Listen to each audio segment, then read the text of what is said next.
Welcome to Shalom World Podcasts.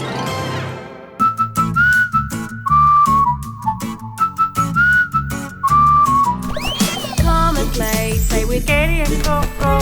That's the way. Get ready, let's go. Flying through the air with Koco, telling stories with Katie. You and I together, meeting my friends that help us every day. Katie and Koco, play and sing, pray and bring. You and I, we do our thing. It's Katie and Koco. I want to be good, but just not right now. Not yet. Let's be honest. How many of us have had that thought before when we're in the middle of doing something we know we shouldn't? No! Not that, yes! Like, I want to be good and listen to Mum when she says to start getting ready for school, but I'm just having too much fun playing or watching TV. I want to be good and speak nicely to my siblings and parents, but I'm just too angry right now. I want to be good and share my toys, but I just want them all for myself. Any of this ringing a bell? It's ding-donging so loudly I can hardly hear myself think! Well, Koco, I bet even your bell isn't ringing as loudly as it would for my friend Saint Augustine. Really? What kinds of things did he do? He wasn't just a bit naughty or disobedient sometimes. From the time he was a teenager, he started to live a whole life of bad behavior every day. Did he know that what he was doing was bad? He knew that his mum, Saint Monica, thought it was bad, but he didn't think so at all. He liked the way he was living, partying, having fun with his friends, being popular with girls, and going along with the latest trends in fashion and ideas. Did his mum try to convince him to be good? Yes, but he wouldn't listen to her. So she sent him away to study in the nearby city of Carthage, which is in the modern-day country of Tunisia in northern Africa. Augustine was incredibly smart, and he studied very well. But instead of making him into a better man, as Monica had hoped, he was only drawn further away from the Christian faith his mum had taught him as he grew up. Oh no! Did he start believing things that weren't true? Yes. Deep down, Augustine was restless. He tried seeking happiness in study and entertainment, but even though he enjoyed these things, he still somehow felt empty. He wanted to find meaning and purpose in his life, but unfortunately, God was not the one he turned to satisfy this longing. He was putting coconuts! The answer was right in front of him, and he didn't even sing it! Yep. Even though he was searching for meaning, he thought the Bible was basically for dummies. And besides, he didn't want to change the way he was already living. So he became attracted to a popular belief at the time, which taught that instead of there being one God who is all good and all powerful, there was supposedly an equal force of good as well as an equal force of evil. This idea worked for Augustine, because when he did things that he knew were bad, he could just tell himself that it wasn't really his fault, since he believed that it was part of human nature to be partly good and partly bad. Oh, feathers and leaves! I thought you said Augustine was smart! I did. And that's part of the reason why he eventually became unsatisfied with this belief and decided to travel to Rome, still in search of some meaning in his life. How come he went to Rome apart from wanting to eat gelato and pasta every day? Well, he definitely didn't go for the gelato because it hadn't even been invented yet. He would have to wait another 1,300 years. Even you wouldn't wait that long for a gelato. Wow, that's a long time. I think I'd probably die waiting. I think you probably would too. No, Augustine didn't go to Rome for gelato or even for pasta. He went there to teach, as he already had been doing back in Carthage. Was he happy in Rome at last? No. He had heard that Rome was a great center for learning he was interested in. But it turned out to be less impressive than he thought. So he soon found his way to another Italian city called Milan. And it was in this city that his life was going to change forever. Did he finally find God? No, Koco. God found him. How? Remember how I said his mum had tried convincing him to be good, but he wouldn't listen? Yeah? Well, Monica was not the sort of mother who was going to take no for an answer on something as important as her son's eternal salvation. So, instead of pestering Augustine himself about returning to the true faith, Monica pestered God. Ever since Augustine was a teenager, she had been praying, weeping, and making sacrifices, pleading God to do what she could not and turn Augustine's heart back to Jesus. God sure took his time answering his prayers. She must have been praying for years, Katie. I'm surprised she didn't give up. Nope, not Monica.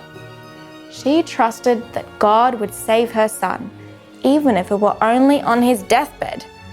Nevertheless, she still couldn't help intervening sometimes. And when Augustine traveled to Italy, she followed him in the fear that his sinful lifestyle would only get worse there. How was she to know that it was in Italy that Augustine would meet a Catholic he would actually listen to? Who was that one guffey you listened to, Katie? The Bishop of Milan, Saint Ambrose. Oh, a bishop. And how comes Augustine listened to him? Ambrose was a very smart man and more experienced than Augustine in the topic of learning that he was interested in. So our friend developed a great respect for the bishop. Augustine had many questions, and Ambrose was able to answer those questions with a wisdom and clarity that Augustine had never encountered before. Gradually, Augustine began to be drawn closer and closer to Christianity. There was still a part of him that wanted to cling to his old lifestyle, and for quite a while, he simply put off the thought of actually becoming a Christian until he thought he was good enough. Good enough? But wouldn't he be being a Christian help him to be good? Yes, and there was a part of him that knew that, and that was giving him yet more cause for restlessness. One day, after hearing about two men who had suddenly converted after reading about the life of a certain saint, Augustine had had enough. He was with his friend Alpius at the time. This is it?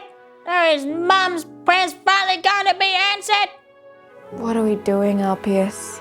Uneducated people are taking heaven by force, while we, with all our learning and knowledge, are so cowardly we keep rolling around in the mud of our sins. Poor Augustine! Why could he study as much as he wanted to about being good? But it was up to him to actually become a good person. Did he at least ask God for some help? How long more, Lord? Why didn't you put an end to my sins this very hour? He really did want to be good, didn't he?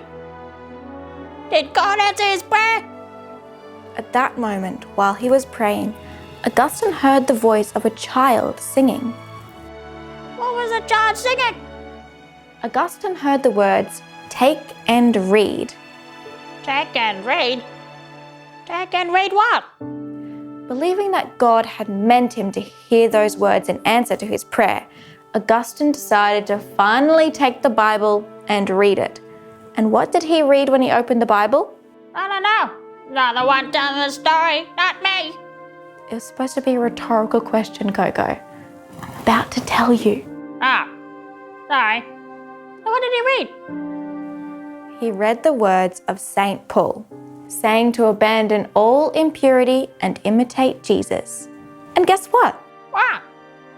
Augustine was finally given the strength to leave his old sinful life and was baptized a Catholic by Saint Ambrose. All right, that's amazing. His mum must have been so happy, so happy. She was indeed. And when she died soon after, She went in peace, thanking God for saving her son. What did Augustine do after that? He was determined to make up for the sins of his past life. So he not only became a Catholic, but also a priest. His one wish was to give the rest of his life to God. And though he did do this,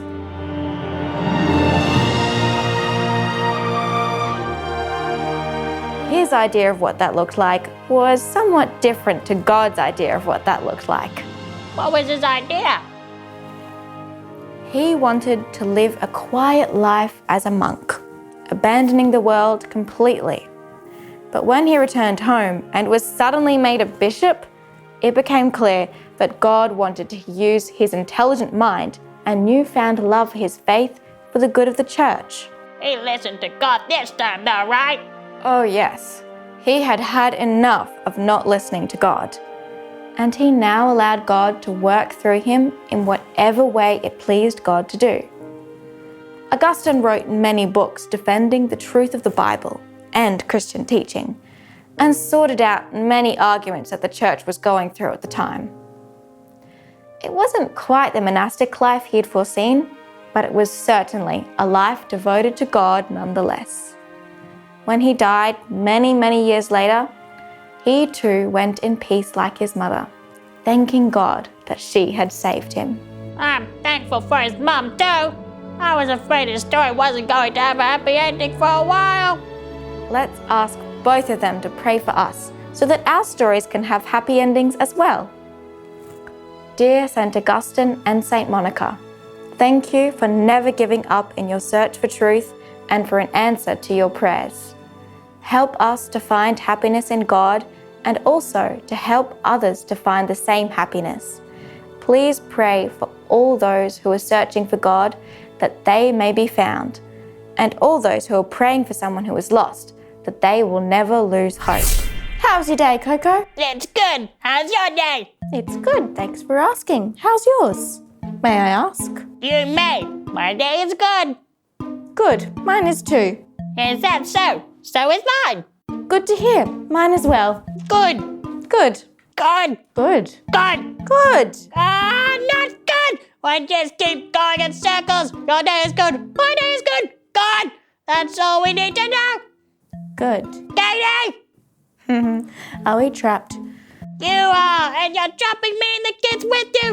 Not good, kids. Not good. All right, but imagine this. You're in a room with no windows and no doors. How do you get out? I had a feeling this was gonna turn into a riddle. Good. Imagining you're in a room with no windows and no doors. How do you get out if there's no windows and no doors? You just walk, and you're out. How can you walk through a door? There's no doors. How can you walk through the wall? Can you walk through a wall? You can break the wall down. No. The wall's too strong. Can't break through the wall. I don't know, Katie. Well, think of how you can get out of the room. You're imagining you're in a room. So are you really in a room? Maybe not. Wait! You stop imagining! Yeah, because you're just imagining you're in a room. You're not really in a room. You're just imagining it. Well, the answer's always so obvious, but I never get them. You're just thinking about it too much. That's what I tell myself every time. So I think to myself, not think too much. But then when I try not to think too much, I end up thinking too much. But not thinking too much, and then I still think too much. My poor brain. I can't handle this. See you next time, kids.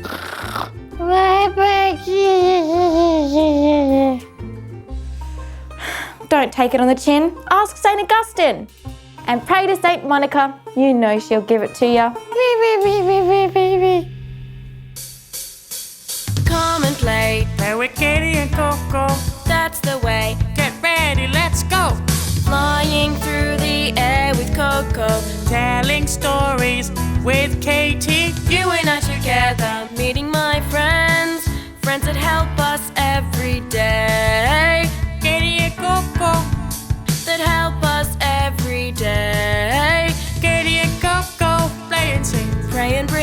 When now we do our thing, it's Katie and Koco. Shalom World Podcast is now available on all online platforms, including Apple Podcast, Spotify, Amazon Music, and others.